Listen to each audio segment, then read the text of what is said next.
여기서 보면은 그 4장 6절이요.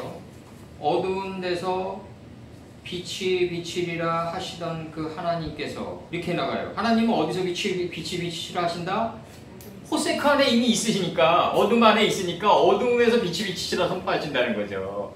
밝은 데서 선포하시는 게 아니라 마국간 안에서 선포하시는 거예요, 지금. 예. 그러니까 아까 그 스발로 가는 동편길이죠. 그 스발로 가는 동편길로 가는 사람들이 누구냐 하면은 단동편 재버리는 곳으로 가는 사람들인데, 그 단동편 재버리는 곳으로 가는 사람들이 바로 동방박사다 이거죠. 이 동방박사들이 예수님의 원래 있던 모습을 보는 거예요. 예수님의 탄생을 보는 게 아니라 예수님의 원래 그 안에 있던 모습을 보는 게 동방박사라고요. 자기가 단동편 재버리는 곳으로 가니까. 그러면 여기서 보면 하나님이 어두운 데서 빛이 비치시라 하시던 그 하나님께서 4장 6절 289페이지요. 예수 그리스도의 얼굴에 있는 하나님의 영광을 아는 빛을 우리 마음에 비췄다고 얘기하거든요. 그러니까 이게 이 땅에 이런 빛을 비치는 것도 비치는 거겠지만은, 이거는 뭐 물리학자들이 가야 될 길이고, 우리가 가야 될 길은 뭐냐면 마음 안에 비친 하나님의 이 역사를 갖다가 어떻게 하면 떠내냐, 여기에 관건이 돼가지고 마음 안에 비쳤던 하나님의 말씀의 빛을 갖다가 우리가 떠내가지고 이 삶의 원리를 떠내가지고 생활 속에 어떻게 잘 적용시켜 나가가지고 각자가 접촉할 땅을 찾게끔 해주냐. 노아 형수 때 그 비둘기 날리면서 접촉이라고 그래요. 그 접할 접자에다가 발족자예요. 그게 발족자, 한자로. 그러니까 뭐냐면 인생의 걸음을 어떻게 잘 딛게 하느냐, 디디면서 나가게 하느냐, 그게 관건이란 말이죠. 삶의 원리를 떠내게 해줘야 된다. 이게 중요한 거고. 그리고 이 창세기 1장 14절에서 이제 나가면은 하나님이 가라사대 하늘의 궁창에 광명이 있다 그런다고요. 요 광명이 뭐냐면 전에 셋째 날에서 하나님을 정확히 아는 지식의 풀, 인식과 분별의 씨를 맺게 하는 채소, 인격의 열매 맺는 나무, 요 세 개가 나온단 말이에요. 그 토대에서 나간단 말이죠. 이게 출애굽이란 말이죠. 근데 이게 우리 게 아니라 예수님의 속성이란 말이죠. 우리가 무슨 권세로 하나님을 정확히 알겠어요? 하나님을 만세전부터 정확히 알았던 분은 예수님이고, 인식과 분별을 정확히 했던 분도 예수님이고, 하나님을 뜻을 갖다가 온전히 몸으로 행하신 분도 예수님이세요. 그러니까 하나님을 정확히 하는 지식의 풀, 인식과 분별의 씨를 맺게 하는 채소, 인격의 열매 맺는 나무가 토대에서 나가게 했던 분이 예수님이다. 이게 이제 어디로 들어오냐? 하늘의 궁창의 광명체가 된다. 이 세 가지 속성이. 그러니까 이 세 가지, 그러니까 사람의 조직을 이끌 때 말이죠. 자기 돈이나 권력이나 자기 의지나 이런 거를 이끌면 안 돼요. 인격으로 이끌어도 안 되고. 그러니까 자기가 원하는 인격을 얘기하는 거예요. 그래서 하나님의 신성이 우리 인격으로 자리매김된 게 아니라 자기가 이제 자기 스스로 됐다고 하는 인격들 있잖아요. 왜? 이런 인격들이 위험하다고요. 예를 들어서 우리나라 지금 우리 박강동 선생님이나 저희 세대 윗세대 분들 나이 한 80대 분들 건물주들 보면요, 대부분 인격이 안 돼 있어요. 인격이 왜 안 돼 있냐면 이분들은 자기들이 물론 배울 것도 있어요. 이분들이 근면성실하고 하나하나 알뜰하게 해가지고 건물을 샀단 말이에요. 그 이분들이 굉장히 독선적이란 말이죠. 성격들이 다 그래요. 독선적이고 항상 남한테 뭐 어떤 거 요만큼 남이 다가와도 이분들은 혹시 나를 어떻게 이용하려고 그러는가 이런 의심을 항상 품고 사람들을 대해요. 그리고 자기 가정 내 이외에 딴 사람들한테 자기들의 사랑이 나가는 거를 허락을 안 해요. 이런 세대들은 잘. 그리고 자기가 걸어왔던 길을 지나치게 강조를 하죠. 내가 이렇게 고생했다. 내가 이렇게 근면성실하게 했는데 너도 그래야 된다. 이 잘못된 경험을 강조하는 세대란 말이죠. 이 세대들이. 그러니까 근데 그 세대들에게 물어보면은 자기네들이 그러한 자기네들의 모습이 참된 인격이냐 착각되어진 상태에서 강요되어진단 말이죠. 그러니까 이 경험이라고 다 중요한 게 아니라 모순을 여과한 경험일 수가 있어요. 이 모순을 여과한 경험이 타인에게 강요되어질 때 굉장히 위험하다고요. 그래서 내가 얘기하는 거는 뭐냐면, 여기서 얘기하는 거는 뭐냐면 1번에 하나님을 정확히 하는 풀, 2번 인식과 분별의 채소, 그 다음에 3번 인격의 열매 맺은 나무, 요게 열매를 맺은 나무, 요게 요 세 가지 속성이 바로 다니엘의 총리 3명으로 놓인단 말이죠. 이게 다니엘의 총리 3명이에요. 다니엘서에서 총리 3명이라고요. 근데 요 다니엘은 뭐냐면 총리 셋 중에 하나예요. 요게 아까 물병 하나, 갈빗대 하나. 요게 왜 그러냐면 하나님을 정확히 아는 지식의 풀은 인식과 분별을 하기 위해서 아니에요. 내가 하나님의 말씀을 정확히 한다는 얘기는 뭐냐면 인식과 분별을 잘해가지고 되도록이면 그릇된 행위로 가지 않기 위함 아니에요, 이게? 그러니까 요게 풀, 내가 하나님의 말씀을 정확히 안다는 얘기는 인식과 분별을 하기 위한 채소가 되기 위함이고, 채소가 되기 위해서는 이제 옳은 일을 알았으면 신속히 내 몸을 통해서 나가게 하기 위함이 아니에요. 요 세 개를 하나의 원리로 꾼 게 총리 셋 중에 하나인 다니엘이다, 이거죠. 셋 중에 하나가 아니라 세 개를 하나의 원리로 꿨다. 분해해봐야겠다. 여기서 총리 셋 중에 하나다. 이게 중요한 거고, 그 다음에 이게 샘함 야펫으로 놓이고, 샘함 야펫으로 놓여요, 우리 안에. 총리 3명으로 놓여요. 그 총리 셋 중에 하나예요, 이제 우리는. 그러니까 느부갓네살이 용광로에 3명 집어넣는데 4명이 걸어다니는 거예요. 셋 중에 하나가 걸어다니는 거예요. 이 셋 중에 하나가 뭐냐면, 이 셋 중에 하나를, 이 세 개를 하나의 원리로 꼴 수 있다면은 그 사람은 어떠한 용광로에 집어넣어도 안 탄다는 거죠. 그러니까 풀, 채소, 인격의 열매 맺는 나무가 세 개의 속성이지만 하나의 원리로 꼬면서 다녀야 된다. 하나의 원리로 꽈야 돼요. 그러니까 하나님이 가라사대 하늘의 궁창에 광명이 있다. 이 세 개가 들어와 있어요. 그래서 100일에서 900세까지 영토가 펼쳐지는 거예요. 이제 5장에서 100에서부터 900세의 영토가 펼쳐져요. 하나님은 천세가 없어요. 왜냐하면 이 천이 배우다거든요. 알렙. 이게 알렙이에요. 히브리어로 맨 처음에 나오는 게 알렙이에요. 이게 알렙. 이게 1천이에요. 1천. 솔로몬의 1,000번째 들어오죠? 그 1,000번째가 배우다예요. 그러니까 지옥은 무슨 지옥이다? 배움의 지옥인 거예요. 배움의 지옥. 지옥은 뭐다? 배움의 지옥이다. 창세기, 예수님이 개라는 단어를 2번 쓰는데 딱 이거 2번 써요. 예수님이 육신을 입고 계셨을 때. 이게 지옥이에요. 지옥은 어디다? 흰놈, 구약의 이 개가 구약사의 흰놈의 골짜기다. 흰놈의 골짜기는 뭐다? 창세기 1장 2절을 태우는 곳이다. 2절을 태우는 곳이다. 창세기 1장 2절은 뭐예요? 혼돈과 허무와 무지를 태우는 곳이 바로 흰놈의 골짜기고 거기가 지옥이다 이거죠. 바로. 우리는 아까 혼돈은 뭐다? 하늘문이다. 안식의 문이다. 그러면 비우기 위한 문물입니다. 비우면 꽃바로 차. 이거 하나님의 뜻이 나간 거고 그냥 완성된 뜻이 나간 거고 배우지 못하면 그냥 혼돈은 혼돈이고 무지는 무지죠. 뭐 태워야 될 것들이죠. 뭐. 그래서 이게 개는 뭐다? 지옥이다. 흰놈의 골짜기다. 창세기 1장 2절을 태우는 곳이다. 결국 배움의 지옥이다. 이거죠. 배움의 지옥. 배움의 지옥이다. 배움의 지옥은 뭐다? 천년지옥이다. 배움의 지옥은 천년지옥이에요. 그 900세가 아니야. 5장에서는 100세에서부터 900세까지만 나온다. 왜? 하나님은 천세가 없다는 거죠. 배울 게 없으니까. 하나님 배울 게 없어요. 변화할 것도 없고. 항상 얘기하잖아요. I am, who, 다음에도 I am이에요. 다는 나라예요. 이게 보완해줄 게 없어요. 이게 대명사를 놓고 I am 다음에 who, 누구, 나는 누구, 나다예요. 보완할 것도 없어요. 완전해. 나는 나다예요. 그러니까 여기서 하나님이 가라사대 하늘의 궁창에 광명이 있어. 요거는 뭐다? 셋째 날에서 풀과 인식과 분별의 채소와 인격의 열매 맺는 나무가 요 3요소가 들어와가지고 광명체가 된다. 요게 바로 뭐가 된다? 등대다. 촛대다. 요게 등대가 되고 촛대가 돼요. 우리 인생의 항로를 밝혀주는 촛대가 된다고요.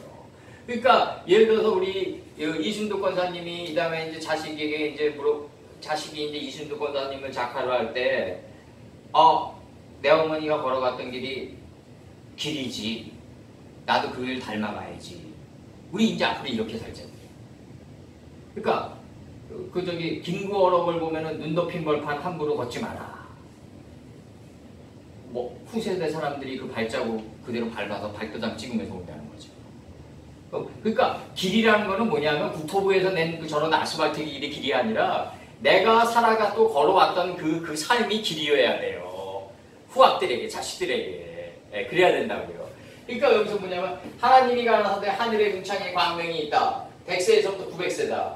하나님은 천세가 없다. 왜냐하면 배울 것이 없기 때문이다. 알렙이 배우다다. 솔로몬의 1000번째 들어온단 말이에요. 여기서 이제 그죠? 솔로몬의 1000번째 들어와요. 1000번째 들어오고 그다음 거룩한 요한계시록에서 나오는 거룩한 성전의 큐빗은 144큐빗이다. 왜? 배움이 떨어져 14만 4천이 이게 하나님의 민수란 말이죠. 14만 4천이 하나님의 민수인데 이것도 또 잘못 푸는 사람도 굉장히 많아요.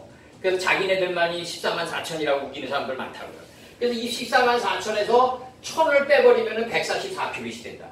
배움이 떨어져 나가야지 진정한 거룩한 성전이다. 이게 안식의 성전이다 이거죠. 안식의 성전이다.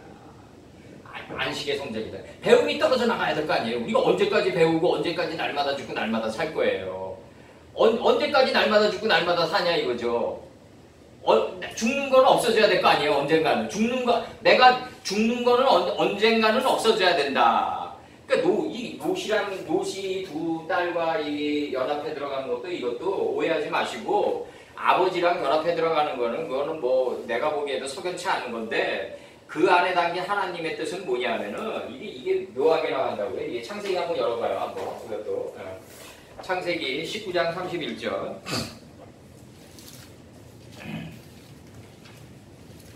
이것도 설명 잘 해주셔야 돼. 이제 설명 잘 해주셔야지. 잘못하면은 그러면 아버지와 사는 게 정당성이 있는 거냐로 이제 추궁에 들어올 아주 반론의 소지가 충분하다고요. 근데 원판 번역에 이렇게 19장 31절. 그 큰 딸이 작은 딸에게 밝혔다. 우리의 아버지는 늙으셨고. 원판 번역 나가는 거예요. 이제 약간씩의 차이는 있을 거예요. 이 땅 안에는 남자가 없으니 우리를 이끌어 올려 들어가게 할 남자가 이 땅에는 없으니 이렇게 나가요. 그 온 세상에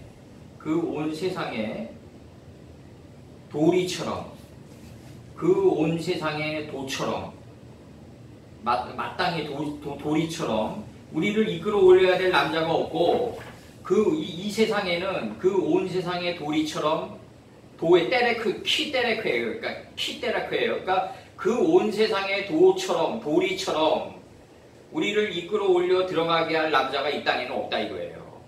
이 땅에는 없어요. 이 땅에는 없으니까 이제 다음 절 넘겨요. 19장 32절. 포도주를 우리 아비에게 마시우게 하고 걸어가자. 그와 함께 치마요. 그리고 말씀의 씨를 우리의 아버지로부터 자신 안에서 우리가 소생시키자. 이걸 인종을 전하자 그랬던 거예요. 하나님의 말씀을 소생시키자. 소생시키자. 그러면 롯은 어디 있다? 좌편 호바 북쪽 땅에 있단 말이에요. 북편 좌편 호바 땅에 있어요. 숨겨져 있어요. 롯이. 그럼 우리 각자의 마음속에 숨겨져 있는 게 롯이란 말이죠. 이제 롯이 숨겨져 있어요. 66권의 서판이 숨겨져 있어요. 그래서 그 사사기 중에서 두 번째 사사가 세 번째 사사가 왼손잡이죠. 왼손잡이. 왜 좌편 호바 땅에 숨어 있는 롯을 들어올려 가지고 토대에서 기어가는 짐승이 돼야 돼요. 우리가 생명체가 돼야 된다고요. 내 생각과 결합해서 인종을 전하면 안 돼요. 좌편 호바 깊숙한 곳에 숨어져 있는 하나님의 66권과 동침해 가지고 우리가 말씀의 씨를 퍼뜨려 나가야 돼요. 그런 의미고 지금 이 세상에 내 생각과 결탁해서 나가면 인종을 퍼뜨릴 수 없다. 퍼뜨려도 오래 못 간다. 그리고 교주밖에 안 된다. 잘 되든 안 되든 교주밖에 안 된다. 내가 항상 얘기하지만 하나님의 말씀의 인종을 퍼뜨리려면 어디에 들어가다 우리 왼손잡이 해야 된다. 왜 왼손잡이 해야 돼요? 좌편 호바 땅에 롯이 사로잡혀다가 들어가 있으니까. 롯은 어디 있다? 좌편 호바 땅에 사로잡혀가 있어요. 이미 들어가 있다고요. 이미 들어가 있어요. 깊숙이 들어가 있다. 그래서 우리는 왼손잡이가 돼야 돼요. 오늘 잠깐 한 거고 여기서 보면은 그 하나님이 가라사대 하늘의 궁창에 광명이 있는 이유는 뭐다? 셋째 날에서 풀과 인식과 분별의 씨를 맺게 하는 채소와 인격의 열매를 맺는 나무가 광명으로 들어간다. 광명체로 들어가요. 이게 100에서부터 900세의 나이로 들어가요. 그리고 하나님은 배울 게 없기 때문에 천세가 없어요. 100세에서부터 900세까지 영토가 펼쳐진다. 100세에서 900세까지는 그러니까 900 몇 세를 죽었다. 그러면 900세의 영토에서 몇십 세의 경작을 하고 죽은 거예요. understand? 900은 우리 게 아니에요. 800도 우리 게 아니고. 이건 만세전부터 하나님의 시공간이에요. 우리 게 아니에요, 지금. 예. 그래서 이 다음에 궁창에 광명이 있는 이유는 뭐다? 주야를 나뉘게 하려고. 주는 뭐 때문에 줬어요? 하나님의 말씀의 빛을 깨닫기 위해서 주를 줬어요. 1장 5절, 창세기 1장 5절, 빛을 낮이라고 했어요. 하나님의 말씀의 빛을 깨닫기 위해서는 주가 필요해요. 낮이 필요해요. 시간이 필요해요. 야는 뭐예요? 내 무지를 깨닫기 위해서, 펠라 호세크, 무지를 깨닫기 위해서는 역경과 고난이 줬어요. 하나님이. 역경과 고난 속에서 우리는 뭐다? 갈빗대 하나를 취했는데 그게 안에 있는 살이었어요. 복음이었어요. 아까 했어요. 그러니까 이 역경과 고난 안에 뭐가 있다? 복이 있다. 그러니까 지금 우리 저기 두 분 권사님들께서 박강 권사님이나 세 분 권사님들께서 그쪽에 혹독한 사르바 강야를 통과한 거를 이제는 어떻게 작화를 하셔야 되냐면 이제는 좀 더 초월된 감정으로 좀 시간 여행을 했으면 좋겠어요. 좀 괴롭다거나 뭐 이런 차원보다는 좀 더 초월된 감정으로 하나님이 왜 나를 그런 혹독한 광야를 통과케 하셨을까? 그 속에서 나는 뭘 얻었을까? 만약에 안 통과했다면 좀 더 행복했을까? 뭐 여러 가지 좀 더 긍정적인 정신의 날개를 가지고 한번 시간 여행을 해보는 것도 괜찮을 것 같아요. 이제는. 이거 내가 혹독한 터널 통과했는데 저 여자 좀 이상한 크레이지다. 너무 이런 쪽으로만 몰고 가지 마시고 내가 그런 혹독한 광야를 통과할 수밖에 없었던 어떤 1인칭적인 내 내면의 아벨의 속성이 혹시 있진 않았을까? 만약에 이게 그런 터널을 통과하면서 진멸됐다면 화 속에서 나는 복을 얻은 거다. 뭐 꿈보다 해몽이 좋다고 그런 차원으로 가야 되지 않냐 이제는 좀 더. 그래야지 빛의 장막이 궁창이 하늘이 되는 쪽으로 옮겨지는 거 아니겠는가? 그래야지 알하아르치가 되는 거 아니겠는가? 내가 여기서 이 성장한 토대에 비추는 거니까. 땅은 공중으로 올라가야 돼요. 우리가 성장할수록 이 토대라는 게 결국 뭐겠어요? 우리 김 권사님이랑 우리 이 권사님이랑 우리가 앞으로 이제 만나면서 우리가 만남 속에서 토대가 올라가야 되는 거 아니에요? 토대가 뭐예요? 인이 예신 아니에요? 저 사람 보면 저 사람과는 같이 가도 되겠다. 또 신이 있으니까 저 사람 믿어도 되겠다. 이런 신들이 좀 올라가 줘야 되는 거 아니에요? 다이버전스가 일어나면 안 되잖아요. 다이버전스가 일어나면 이별이에요. 그거는. 맞잖아요. 밑에 신이라는 게 뭐예요? 이게 마음 땅의 토대의 신 아니에요. 이게 부부지간에도 오래되면은 믿음이 올라가는 거 아니에요? 부부지간의 믿음도 땅으로 올라가야지 내려가면 안 되는 거야. 꺼지면 안 되는 거 아니에요. 부부지간의 신이도 올라가줘야지 땅으로 계속 알하르치가 돼가야지 내려가면 안 되잖아요. 부부지간의 신이도 마찬가지. 그게 다 토대라고요. 다 토대를 이런 땅으로 보시면 안 돼요. 토대를 이런 땅으로 보시면 안 된다고. 그러니까 주야를 주가 나뉘게 하려고 하늘의 궁창에 광명이 있는데 이 광명은 등대와 촛대다. 그럼 잘 봐요. 사도 바울이 성소와 진설병이 있는데 성소 안에는 뭐가 있다? 등대와 상과 진설병이 있다. 등대는 뭐예요? 이 네오트, 이 광명이 등대예요.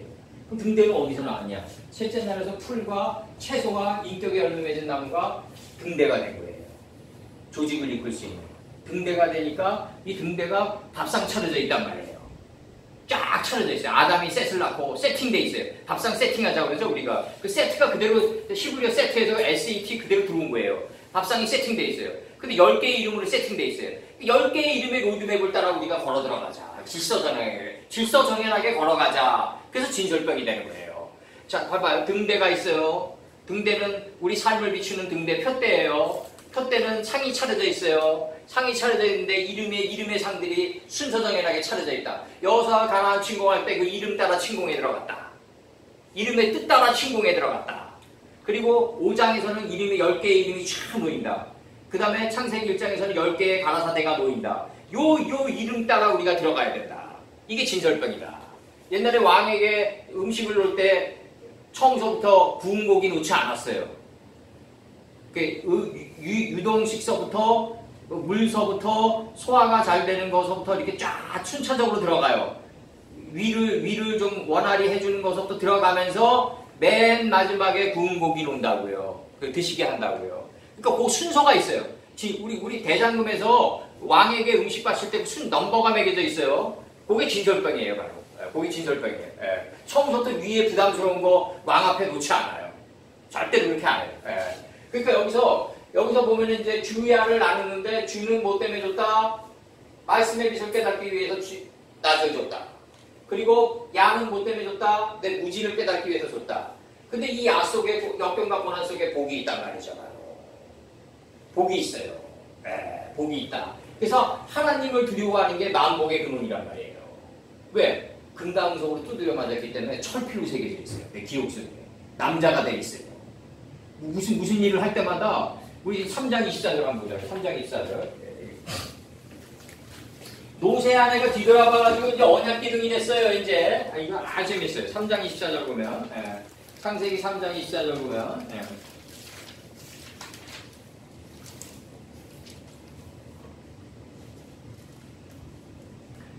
여호와 하나님이 그 사람을 쫓아내시고가 아니라 날개를 펴게 하시고 이제 해체가 이렇게 나가요. 이제 날개를 펴게 하시고 에덴 동산 동편의 그룹들과 에덴 동산 동편의 그룹들은 뭐다? 제가 돼서 지혜의 그룹이 된 거예요. 동편은 뭐다? 레위기 1장 16절은 단동편 재버리는 곳이에요. 소재가 되는 자리예요. 내 생각이 소재가 되면 곧바로 지혜의 그룹을 일어난다. 이 지혜의 그룹이 나를 두루도는 회개케 하는 두루도는 삶을 만들어간다. 두루도는이란 뜻이 뭐냐면 회개하는 삶이다. 방향전환을 하는 삶이다. 그거는 동편에 있는 그룹들이 만들어간다. 동편에 있는 그룹들과 두루도는 화염. 내가 회전을 하려고 할 때 대리석의 외인이 포즈를 바꾸는 것과 같다. 기존에 나는 다 부셔져야 된다 이거죠. 안 부셔지려고 그런다. 그럼 7년 기금 붙여버려요. 환난을. 빨리빨리 회전해야 돼 이제 우리는. 그러니까 뭐냐면 에덴 동편 그룹들과 에덴 동편 그룹들이 두루도는 삶을 만든다. 두루도는 삶은 뭐다? 내가 화염의 자리에 놓쳐놨다. 내가 다 타버린다는 거죠. 원래 나의 속성이 다 타버려서 화염이 된 자리예요. 이 화염이 된 자리에 도달하면 검이 보인다. 이 검이 뭐다? 나의 생명나무의 길을 지켜주는 거다. 봐봐요. 내가 화염이 된 자리가 있어.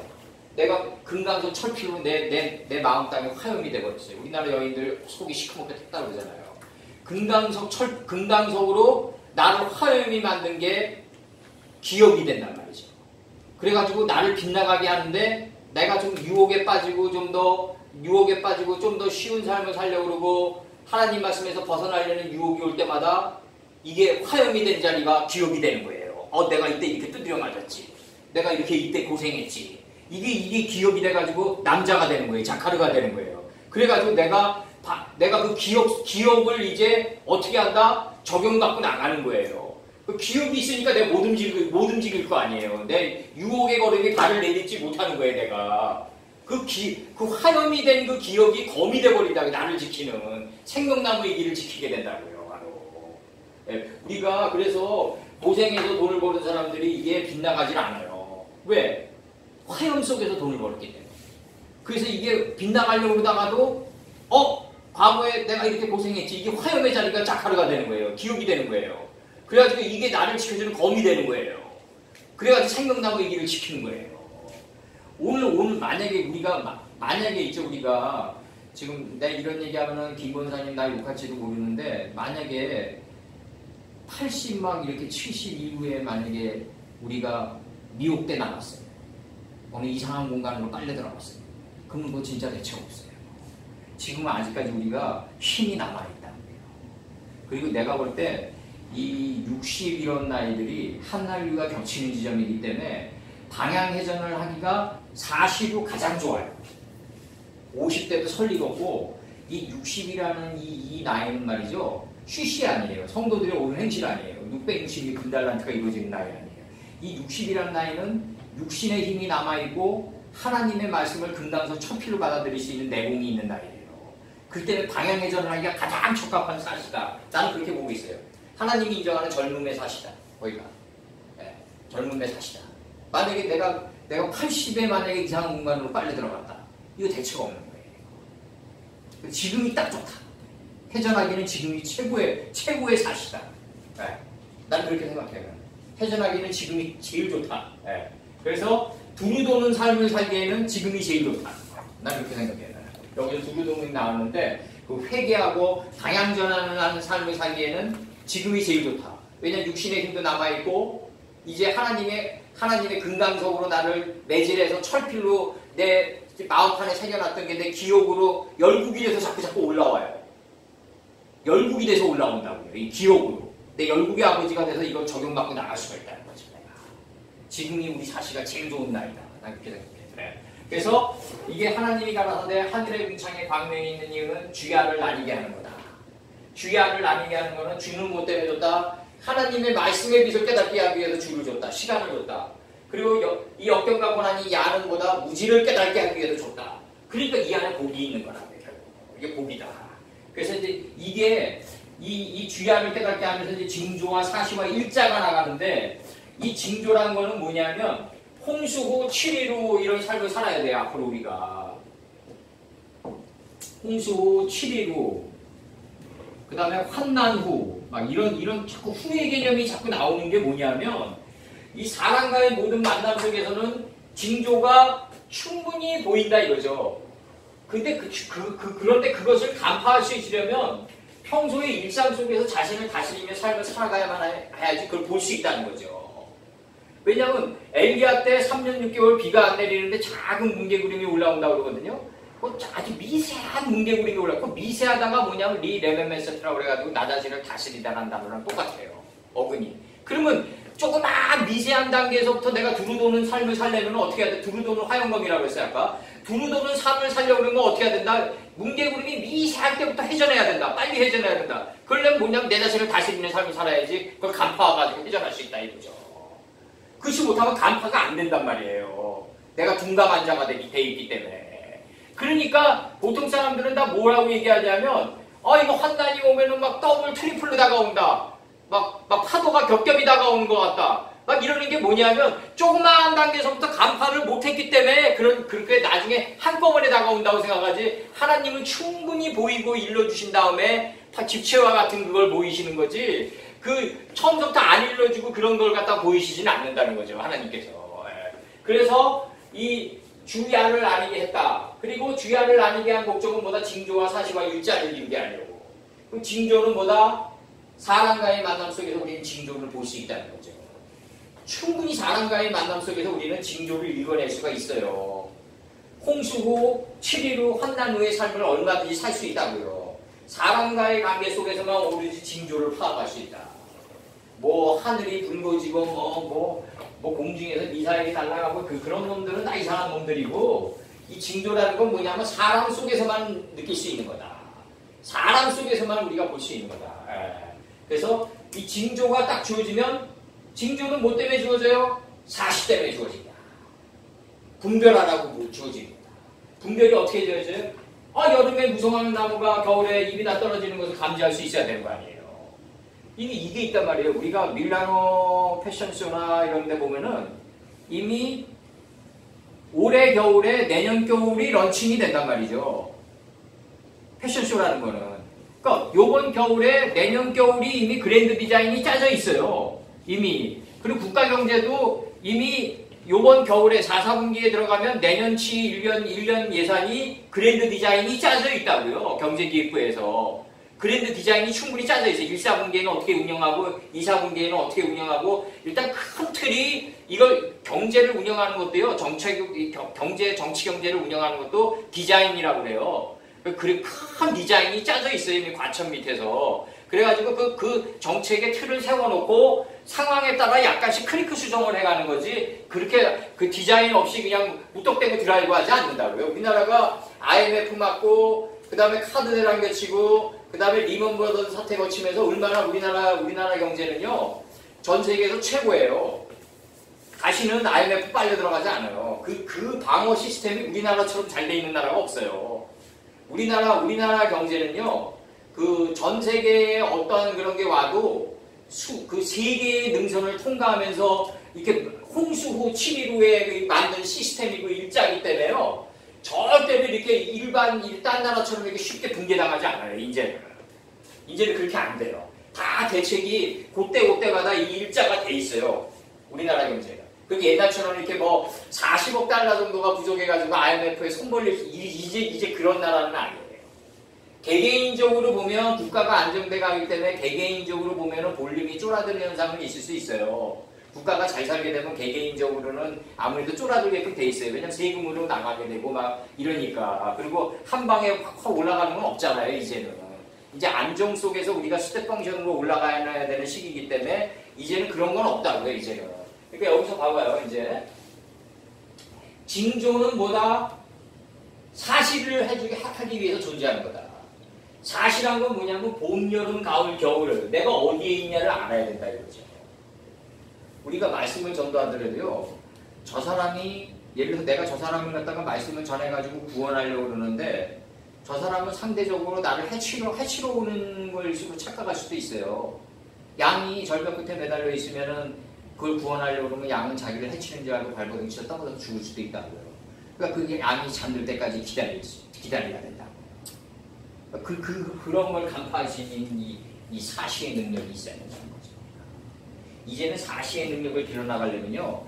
끊임없이 공부하고 내 자신을 분별해낼 수 있어야 돼요. 이게 내 자신을 분별하지 못하면요. 바깥 세계는 2차적인 거라고요. 내 자신을 잘 분별해낼 수만 있어야만이 이게 사람이라는 게 어떻게 지음을 받았냐면요.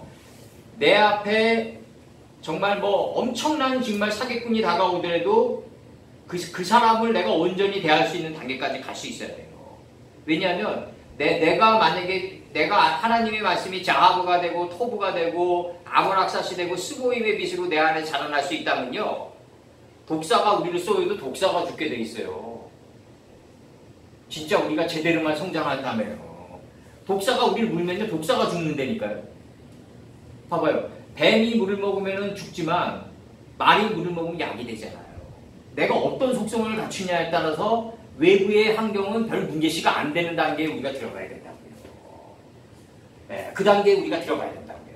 그러니까 내가 올바르다면 어떤 사람을 만나든지 간에 단지 지혜롭게 시간을 좀 컨트롤할 수는 있어도 그 사람을 올바로 대하는 거가 중요하다는 거죠. 올바로 대하는 거가 중요하다.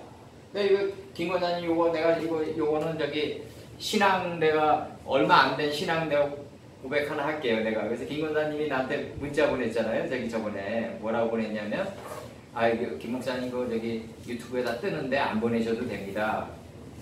그러니까 나는 이제 그거에 대해서 나한테 이제 여러 여기 형제분들이 얘기를 하셨어요. 그래서 이제 나도 그걸 듣고 있다가 내가 뭐라고 했냐면 김 권사님이 그런 얘기를 했다고 그래서 김 권사님이 나한테 요구하시는 그 얘기는 옳은 거다. 근데 내가 김 권사님을 올바로 대하냐 안 대하냐가 나한테는 더 중요하다. 그랬어요. 실제로. 내가 김 권사님을 올바로 대하냐 안 대하냐가 더 중요하고 그리고 내가 시종일관한 모습으로 이러한 거를 끊임없이 전달하냐가 중요하지 가다가 멈추려고 그러면 내가 가지 않았다 이거잖아. 그러니까 이렇게 그런 조그만 거 하나하나도 내가 시차를 조절해서 김 권사님이 좀 몸이 아프고 피곤하면은 내가 인터벌을 조절할 수는 있지만 원래 내가 올바로 대하려던 모습을 포기하면 안 된다는 거죠. 내가 얘기하는 거예요. 그러니까 김 권사님이 어떤 식으로 얘기를 하든 나는 올바른 자세를 견지하고 다가가야 된다 이거죠. 그만큼 1인칭적인 내가 중요하다는 거잖아. 그게 중요하다. 그게 제일 중요한 거고 그렇다고 김 권사님의 얘기를 무시하는 게 아니에요. 그것대로 내가 올바로 듣는데 그거는 시차만 조율하고 우리가 지혜롭게 가면 되는 거고 문제는 뭐냐면 내가 올바른 자세로 대했냐 안 대했냐가 제일 중요하다. 나한테는 그렇다. 나한테는 그렇다. 그래서 여기서 중요한 게 뭐냐면 봄, 여름, 가을, 겨울이 제일 중요하다. 내가 어느 상태에서 그 사람을 대했고 내가 지금 현재 어디에 있냐가 제일 중요하다. 이게 굉장히 중요한 거예요. 이게 내가 여름에 무성한 가지가 겨울에 다 떨어지는 거 어떻게 알겠냐 이거죠. 그러니까 내가 지금 어디에 있냐를 간파할 수 있는 능력이 있어야 된다 이거죠. 이거는 자신을 다스리는 삶을 살아가지고 있지 않으면 간파가 안 돼요. 이게 그래서 이제 일자가 새겨지는데 이 일자는 이제 우리가 반드시 메모링을 해놔야 돼요. 반드시 날마다 죽고 날마다 사는 발자취 기록을 해놔야 되는데 이 일자가 그러면 내가 일기장에 안 써놓으면 어떻게 되냐? 안 써놔도 마음판에 새겨져요. 안 써놔도 마음판에 새겨진다고요. 기억으로. 금강산 철필로 새겨진다고요. 이 일자는. 그렇기 때문에 이게 남자가 돼가지고 먼 날 내가 빗나가는데 나를 지켜주는 검이 돼요. 화용검이 된다고요. 이 일자는. 언더스탠드 되시는 거죠? 이렇게 혹독하게 그 다음 터널을 통과했는데 나는 아직도 내 딸 두 살 때, 세 살 때 기를 때 그게 아직도 화염이 돼 있어요. 화염에 검이 돼 있다고. 방금 빨래했는데 또 빨래해야 돼. 또 빨래해야 돼. 와, 이거는 사람이 잠을 못 자는 것처럼 혹독한 게 없어요. 이 잠을 못 자면서 계속 같은 일이 반복된다는 거는 이거 살인적이라고 해요. 지금도 화염에 돼 있어요, 내가. 화염의 자리에 있다고요, 내가. 네. 그래서 그때 당시 내가 엄청 교만해가지고 그런 일들이 빚어졌는데, 내가 그래서 그런 일들이 빚어질 때마다 그 화염의 자리에 이제 말 한마디도 조심해야지. 그리고 내가 아무리 선행을 베풀었다도 마음 땅에서부터 올라오지 말게 해야 된다. 이제. 내가 우리 일본의 운해 변호학이라는 책을 읽었어요, 얼마 전에. 운해 변호학. 일본 변호사가 쓴 거예요. 일본 변호사가 썼는데 뭐라고 얘기하냐면 자기 고객 3만 명에게 조사를 했는데 너무너무 선행을 베풀고 사람이 옳은 일도 많이 하는데 하나님의 보응이 없다 이거죠. 하나님의 은혜가 없다. 그거는 뭐다 뻔빠르 일자를 적어요. 이 변호사가. 근데 그 변호사 이름은 좀 까먹었는데 그 변호사가 일자를 적어요. 그 사람이 행했던 그 선행을 너무 프라이드 의식을 가지고 여기저기 전하고 다녔기 때문에 그 선행을 못 베푸는 사람에게 상처로 돼서 돌아왔다. 그래서 하나님의 은이 달아났다. 그렇게 얘기한다. 내가 옳은 일을 했는데 그 옳은 일을 너무 프라이드 의식을 가지고 많이 얘기한 나머지 못하는 사람들에게 상처를 안겼다. 그러니까 이제는 우리는요, 뭐 하나를 하더라도 이게 그래서 성전 상층으로 올라가서 길이 좁아드는 거예요. 그래서 우리가 이 토대가 올라가잖아요. 이게 이끌어 올려진 토대예요. 이게 성장한 토대라고요. 우리가 토대가 올라갈수록요 길이 좁아드는 거예요. 옛날에는 내가 옳은 일 하면 옳은 일 했다고 자랑도 하고 그래도 되지만 이제는 자랑하더라도 혹시 상처받는 사람 없을까? 자꾸 길이 좁아지는 거예요. 이 길이 좁아든다는 얘기가 뭐냐면 주위 사람들을 자꾸 살피게 되니까 이제 그냥 조용히 감모섬이 돼가는 거예요. 아무 소리 내지 않고 가게 되는 거예요. 아무 소리 내지 않고 조용히 가게 되는 거라고요, 이제. 감모섬이 돼간다. 그래서, 우선 이제, 요거 읽어보자고요, 끝으로. 창세기 1장 14절, 15절, 오늘. 1장 14절, 15절. 하나님이 가라사대 하늘의 궁창에 광명이 있어 쥐야를 나뉘게 하라. 또 그 광명으로 하여 쥐야를 나뉘게 했어요. 그 광명으로 하여 징조와 사시와 일자와 연한을 이루라. 이 연한을 이루는 거는 무한히 반복된다는 거거든요, 이게.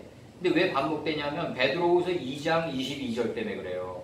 베드로후서 2장 22절 한번 넘겨봐요. 돼지가 누운 자리에 떠놓고 개가 토한 것을 먹는단 말이죠. 이게 우리네 사람의 속성이에요, 이게. 베드로후서 2장 22절. 박감사님 한번 읽어보세요. 참 속담에 이르기를 개가 그 토하였던 곳에 돌아가고 돼지가 씻었다가 더러운 구덩이에 도로 누웠다 하는 말이 저희에게 응하였다. 네, 그러니까 연한을 이루면서 반복되면서 요단강에서 물을 7번 씻어 내려가는 거예요, 우리가. 그래서 우리가 반복적인 역사, 무한한 반복 속에서 결국 비범에 이르게 된다고요, 우리가. 네, 단번에 그냥 하나님의 소활 땅에 들어가는 사람이 이 세상에 없어요. 네, 그런 사람이 누가 있겠어요, 이 세상에서. 무한한 반복 속에서 우리는 나아만 장군이 요단강에서 물을 7번 씻어 내려가듯이 7번 씻어 내려가면서 의복 10번을 취하는 자다, 우리는. 세마포 의복 10번을 취하는 자다. 네. 그리고 이제 그래서 연한을 이루게 됩니다. 15절 보면 또 그 광명이 하늘의 궁창에 있어 땅에 비추라. 이게 광명이 하늘의 궁창에 있어 땅에 비춰야지 이 성장한 토대에 비춰야 된단 말이죠. 하강하는 토대에 비춰본들 뭐 하겠냐고요. 이게 성장하는 토대에 비춰야 돼. 알하레츠에 비춰야지. 토대가 올라가는 토대에 빛이 비춰야 된다 이거죠. 그러니까 어제의 아름다움이 내일의 아름다움을 만들어 나가는 거지. 내 꺼져가는 삶에게 아무리 죽어가는 여인에게 비단 옷을 입히면 뭐 하겠냐고요, 우리가. 예? 정말. 죽어가는 여인에게 뭐 샤넬 화장품을 뭐 덧입히고 정말 뭐 비단 옷을 입히면 뭐 하겠냐고요. 살아서 움직이고 올바로 살아가려고 하는 그 마음 자세를 지닌 사람에게 입혀야죠. 예? 어제의 아름다움이 내일의 아름다움을 만들어 나가는데 알하레츠에게 빛이 비춰야지 이게 더 승하는 건 더 승할 것이고 후퇴하는 건 더 후퇴할 거 아니냐고요, 우리가. 예. 그래서 우리가 이게 이제 성장하는 토대에 그 광명이 비춰야 된다. 성장하는 토대여야만이 된다. 그리고 우리가 개개인적으로는 성장하는 토대의 속성을 가지고 사람들을 만나자. 예, 어제보다는 쉽게 얘기하면 어제보다는 나은 삶의 속성을 가지고 만나자고요. 인격의 속성이나 이런 걸 가지고 우리가 만나서 그 사람에게도 빛이 되자고요. 우린 서로가 각자가 서로 빛이 돼야 돼요. 서로 빛이 되고 서로가 각자가 소금 언약 기둥이 돼야 돼요. 노새 아내가 어디로 뒤돌아봤을까요?